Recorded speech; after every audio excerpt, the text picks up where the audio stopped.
Well, right now, I am walking the fields of one of my favorite places in the United States, the Gettysburg battlefield. Now, a while back, we did a big, huge series here on the channel on the Battle of Gettysburg, and one of those episodes focused on the fighting that took place at an area known as the Peach Orchard. We had Eric Lindblade with us from the Battle of Gettysburg Podcast to help kind of explain those things. Well, we're back in Gettysburg. Not for a big series, just a few episodes.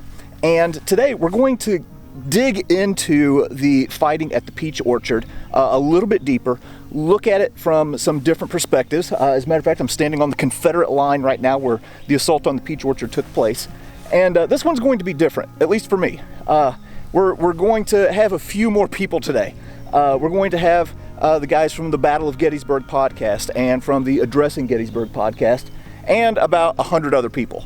So usually I'm by myself. Today I'm going to have a bunch of people watching me point this thing at myself like an idiot. But it should be fun, and I think we're going to learn a lot.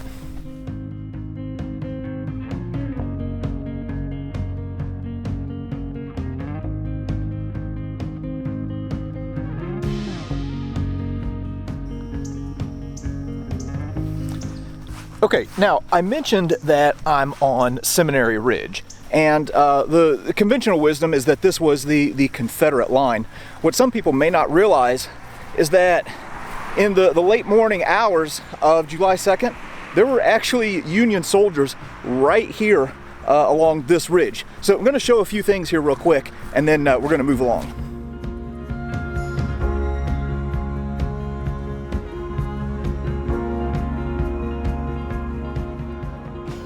All right, so now I've moved into the area here along Seminary Ridge, which was, of course, the Confederate line on July 2nd. That is known as Pitzer's Woods. So late morning on July 2nd, there was a group called the First Us Sharpshooters.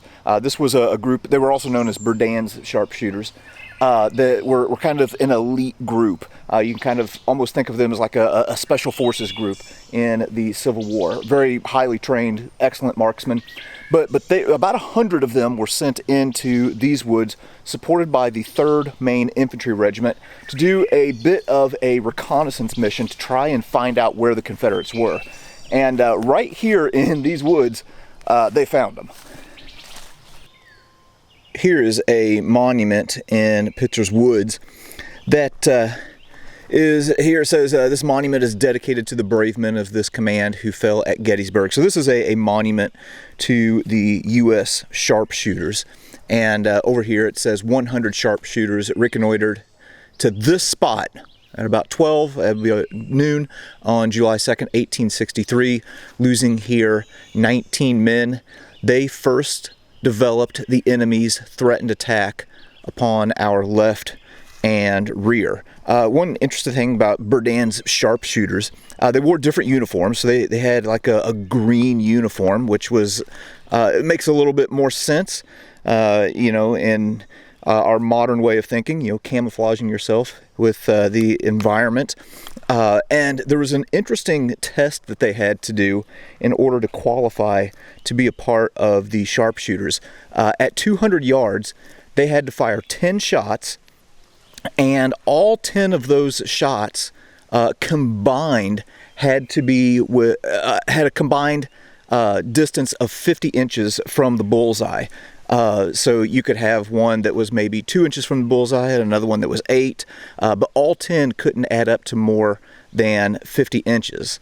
But anyway, yeah, right here around this area is where they bumped into the Confederates and first realized that Lee and Longstreet were amassing a bunch of troops for an attack on the Union left.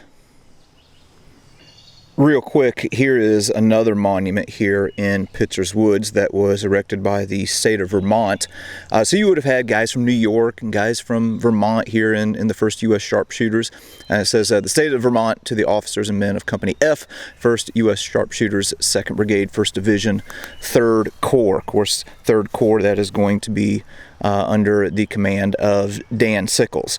So these guys were also kind of a part of this early warning system to find out just where the Confederates were and to try and determine what they were up to. So once they ended up running into some Alabama regiments just right out in this direction, and ended up being driven back and started making their way back to the Emmitsburg Road.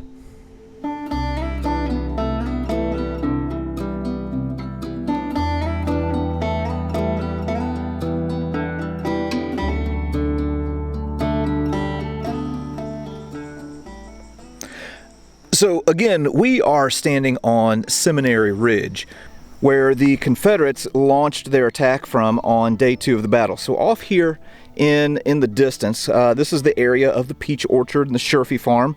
I'll put a link in the description where we talked about that in a previous video. We're going to be making our way over there later. And like I said, this is the area where Longstreet's 1st Corps launched their attack from, and specifically in this area, as we can see from this monument, well, this is where a brigade of Mississippi regiments would have been positioned to assault the peach orchard. And they were led by a guy named Barksdale. This was Barksdale's brigade. So here you would have had like the 21st Mississippi and the 17th Mississippi and the 13th Mississippi, and then down that way you would have had the 21st Mississippi. And on day 2 of the Battle of Gettysburg, they all would have been lined up here getting ready to go. And like I said, they were led by a guy named Barksdale. He was a legislator from Mississippi prior to the war, was an ardent secessionist, and very much a pro-slavery individual, fought hard to preserve slavery. As a matter of fact, during his time, Barksdale was known as a fire eater and would have stood in solid support of Mississippi's Declaration of Secession, which opens up with the words, "Our position is thoroughly identified with the institution of slavery, the greatest material interest of the world." And Barksdale's path was going to lead him right to this place.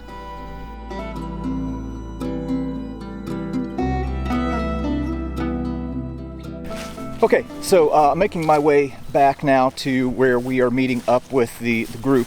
And I may or may not have mentioned, the guys who are leading the battlefield tour today are licensed battlefield guides, Jim Hessler and Eric Lindblade, who you have seen on previous Gettysburg episodes. So anyway, we're going to link up with them and kind of get a little bit of context as to what's going on here on the afternoon of July the 2nd. All right, so we are standing in the approximate area where parts of James Longstreet's 1st Corps will arrive on the afternoon of July 2nd, 1863. Now, Longstreet's objective that day was to move over 14,000 men in the area to our west, behind the cameraman right now, and then move into this area. As they arrive into this area, they were going to be ordered to strike where they believe the end of the Union line is, about midway down Cemetery Ridge. But due to a series of delays, being sighted by a Union signal station, having to take a more roundabout route to get here, Longstreet, when he arrives, he will be delayed from his original time to arrive. And now as he looks towards the Emmitsburg Road, where you see that line of red barns behind me, he will see now parts of 10,000 Union soldiers under the command of Major General Daniel Edgar Sickles, who have now moved almost a mile in advance of their position on Cemetery Ridge. The result of this is it will force Longstreet to move further to the south, away from his objective of Cemetery Ridge and Cemetery Hill. It is also going to deny the Confederates the use of the Emmitsburg Road initially. And also, unbeknownst to the Confederates, as they are moving further to the south, they are moving into some of the most rugged, rough terrain anywhere here on the Gettysburg battlefield.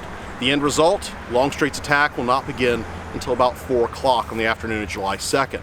Now, when it does begin, in places like the Peach Orchard, the Emmitsburg Road, Little Round Top, Devil's Den, the Wheat Field, we'll see some of the heaviest fighting in the American Civil War. Real quick side note. So one of our guides today, Jim Hessler from the Battle of Gettysburg podcast, literally wrote the book on Gettysburg's peach orchard. This is largely regarded as like the authoritative source on the peach orchard, has all kinds of great illustrations, and what I really appreciate, lots of maps. So anyway, I brought this along today so that I could get it signed. All right, we're going to go ahead and jump in on our tour now.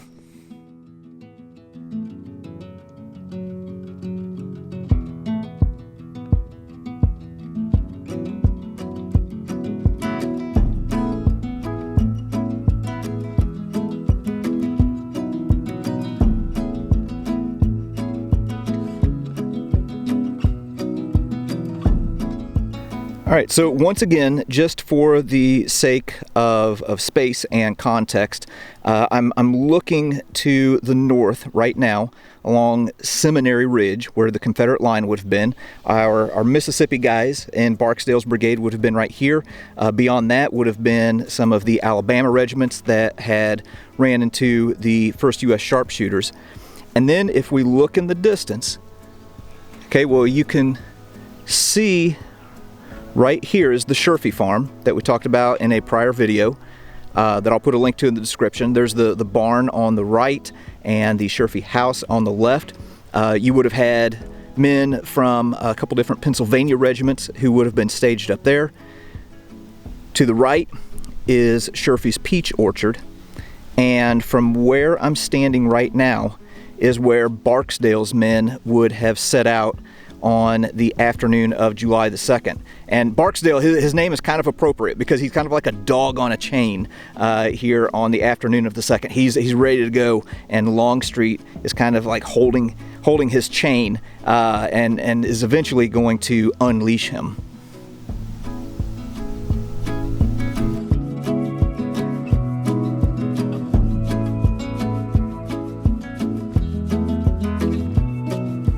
Okay, so we've moved out and we're kind of following the path of Barksdale's brigade as they were advancing towards the peach orchard right now. Apparently I'm on the wrong side of the fence. But anyway, kind of cool to get out here and walk the ground, walk it with some new friends, and like literally walk in the path of some of these people who made history here at Gettysburg. All right, we're continuing to walk up towards the peach orchard. There's the man who wrote the book on the peach orchard right there in front of us, Jim Hessler. But one thing to note, hey, one thing to note as we're walking this path, look at the terrain. You can see the peach orchard. A lot of people look at a map and they think this area is pretty flat. You have no view of Cemetery Ridge. Or, I'm sorry, yeah, Cemetery Ridge from this point right here. So, yeah, getting out here and getting on the ground really helps to broaden your understanding of these battles. Oh God! Oh, really? Okay. So this is Eric, the producer from the Addressing Gettysburg podcast. He's wearing a Union forage cap, so we're going to assume that he knows what he's talking about. Oh, awfully bold of you to assume that. So hey, for a soldier, regular infantryman who's walking this path or making this charge, like what kind of gear are they carrying with them? Well, it kind of depends, and it varies. If we're talking about Army of Northern Virginia, like we're following right now, you can be assured that they're wearing a wool uniform, top to bottom. It's wool, no way around that. They're going to have a waist belt. On that waist belt is going to be a bayonet in its scabbard. I hit a tree. A little leather box called a cap box for percussion caps. Then it could either be on its own independent sling or it could be attached to the belt. They're going to have a cartridge box. Cartridge boxes are designed to hold 40 rounds. A lot of times guys would be issued 60 or 80 rounds, so you have to stuff your pockets with that extra ammunition, which is not light. Each bullet itself for a .58 caliber rifle weighs around about a half an ounce. So you could have, 5 pounds worth of lead dragging down. You're also generally going to have a haversack, and it could be made out of a couple of different materials. It's usually painted cotton canvas. That's going to carry your food, and basically only your food. 3 days worth of rations in the Federal Army fills the entirety of that bag.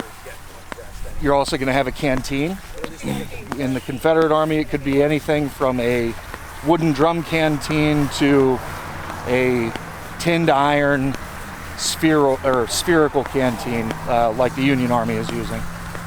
And that's going to weigh a couple of pounds because water's dense and it's heavy.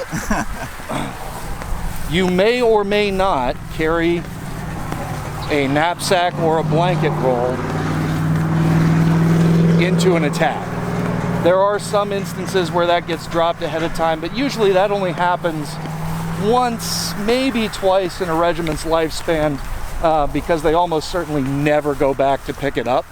And now all of a sudden you're without shelter, a blanket, and most of your personal belongings, right? That's kind of, and a rifle. That's kind of about the average for like a loadout. Okay. In terms of the Civil War go. So in short, it's going to be miserable on a hot day coming across this. It sucks, whole bunches. Matt, we learning anything today? I'm learning that we're doing capital raising venture capital. Yes, I'm learning about venture capital, and I'm also learning that I need to work out because this bag is hurting my back, and maybe I should just carry it empty next time, but we'll see. But no, we're learning a lot, of course, because Jim and Eric are great guides, very knowledgeable, and they give a tour that's easy to understand for anybody. Well, what's not easy is walking backwards. No, I know. You're trying to film But this. I'm really can do impressed it, with it's that. Hey, your training. Were you in check this marching out. band as a kid? Check this out. We have a little bit of World War II TV representation today. How about that? Because you have to be podcast neutral in this environment. Okay, so we just made it across this field, making our way to the peach orchard, and are currently standing on the grounds of the Surfy farm. So if you look back here, that's where we started, where Barksdale's brigade kicked off. Now, we just walked all along this fence line here, right over there to that corner, and then came down to this point right here. 6 questions Lentz timed us. So we were walking at a very leisurely pace, took a rather circuitous route, and it took us 8 minutes and 15 seconds to get here. So if you think about the guys who are standing here on the Union line, so you would have had like the 114th Pennsylvania here around this barn, and you would have had guys from the 57th Pennsylvania there in the distance by the house. Barksdale's men are going to be on these guys in no time flat. There's not going to be a whole lot of time to prepare, and they are going to just get hit like a sledgehammer right here, kind of at the apex of Sickles' forward line.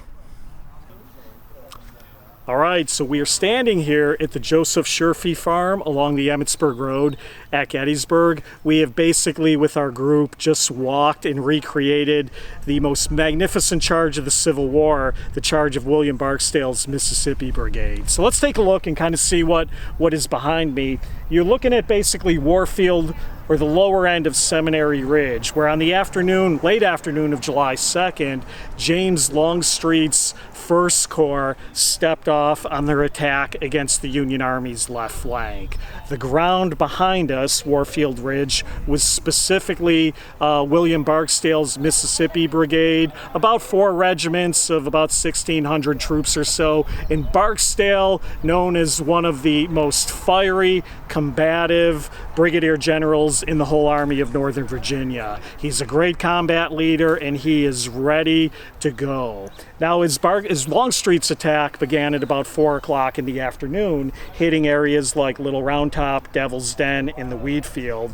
At about 6 o'clock or so, Longstreet gave permission for Barksdale to step off from that ridge line. Eyewitnesses said the order to charge basically ran along the line like an electric shock, and Barksdale and his men came across what is really only probably about 500 yards or so. Is they came across this open field under artillery fire the entire way, but came down and then up slope here and hit an overstretched Union defensive line here at the Surfy property and the Emmitsburg Road. Barksdale's regiments were increasingly becoming disjointed during the attack. 3 of the units were kind of pivoting and swinging through the area that we're in right now, while the 4th unit kind of went off to the east and kind of out of this part of the fight. But Barksdale's guys smashed through Union defenses here on the Surfy farm, continued to proceed across the Emmitsburg Road over here, and went towards what looked like to be an inviting gap in the Union line on Cemetery Ridge. That gap had been created when Dan Sickles' 3rd Corps moved forward to the Peach Orchard and Emmitsburg Road position. Ultimately, they considered Barksdale's charge to be one of the most magnificent ones of the war, smashed the Union line here at the Emmitsburg Road, but in pushing on to Cemetery Ridge, ultimately Barksdale was stopped by Union counterattacks. The 1,600 men who stepped off here ultimately suffered about 50% casualties or so. Among the casualties was General Barksdale himself, who went down mortally wounded with probably several gunshots. He was found on the battlefield that night. He was taken to the Hummelbaugh Farm Hospital here on the battlefield, where he died. Unreconstructed to the bitter end, he told his captors and his medical personnel, "Beware, you will have General Longstreet in your rear tomorrow morning." But Barksdale died and was initially buried on the Hummelbaugh farm before being re-exhumed at some point and having his body sent home. So that's a quick overview of Barksdale's attack at Gettysburg. Hope you enjoyed it.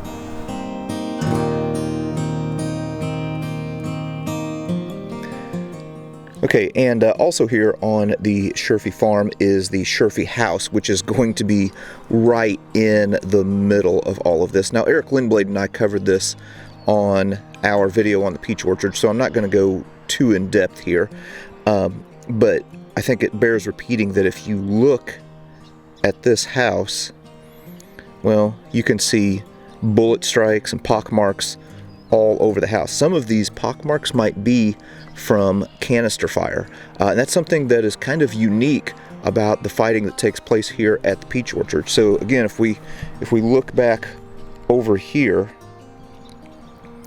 okay, so again, that's where we started out at the Warfield House. So there's going to be Confederate artillery back there along Seminary Ridge. And something that's unique about the fighting that takes place here is the artillery batteries between the Union and the Confederates are going to be shooting canister at each other. That's something that is really uncommon in the Civil War. Typically, canister is artillery versus infantry, not artillery versus artillery. Oh, and also we have another artifact here. We have the Surfy barbecue.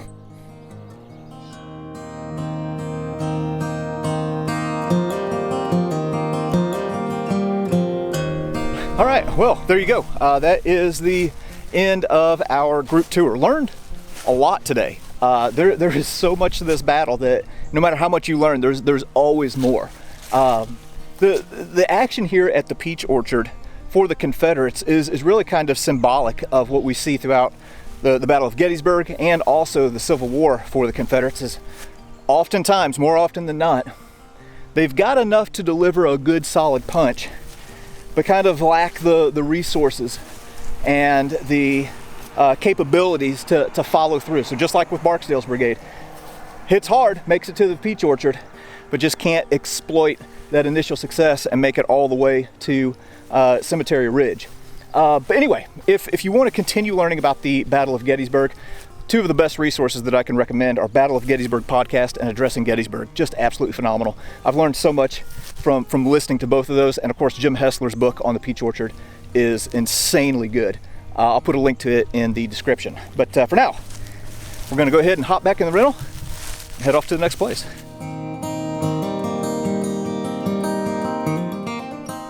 We are constantly exploring and learning new things on this channel, so if you found value in this video, be sure to subscribe and click the notification bell to catch all of the new content when it comes out. And be sure to check the links in the description for more content and opportunities from our partners.